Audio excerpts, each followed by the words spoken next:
আপনি কি আপনার আধার কার্ডের এই কাজটি এখনও করেননি? এক্ষুনি করে নিন, না হলে সমস্যায় পড়বেন।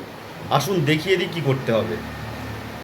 গুগল ক্রোম অথবা গুগল খুলে নিন, নিয়ে সার্চ বাটনে লিখুন myAadhar.uidai.gov.in, সার্চ করুন।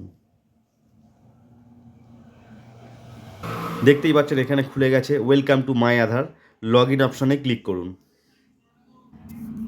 এখানে নিজের আধার নাম্বার দিন, এন্টার ক্যাপচার দিন, দিয়ে লগ ইন ওটিপিতে ক্লিক করুন। আধার ওটিপি দিয়ে লগ ইন করার পরে এইরকম একটা ইন্টারফেস দেখতে পারবেন। দেখুন এখানে একটি অপশন রয়েছে ডকুমেন্টস আপডেট, লাস্ট ডেট রয়েছে 14/6/2026, ফ্রি অফ কস্টে। এরপরে হয়তো যদি করেন কোনো রকম চার্জ লাগতে পারে। এখানে ক্লিক করুন। ক্লিক করার পরে দেখতে পাচ্ছেন objective of documents update service. নিচে নেক্সটে ক্লিক করুন। ক্লিক করার পরে দেখুন আপনার ডিটেলসটা দেখিয়ে দেবে, ভেরিফাই করবেন, করে আবার নেক্সট ক্লিক করুন।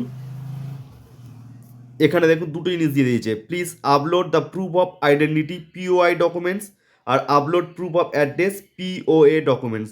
এখানে কি কি ডকুমেন্টস আপলোড করতে পারবেন এখানে ডিটেলস দেওয়া রয়েছে। আপনার কাছে যে ডকুমেন্টস আছে সেটি চুজ করুন, আপলোড করুন। দেখতেই পাচ্ছেন আমি এখানে চুজ করেছি ভোটার আইডেন্টিটি কার্ড অথবা ই ভোটার। অ্যাকসেপ্ট করলাম। করার পরে এখানে আপনি পরপর দুটো ডকুমেন্টস দিয়ে দেবেন, দিয়ে নেক্সট করে সাবমিট করবেন, করলে অ্যাকনলেজমেন্ট পেয়ে যাবেন।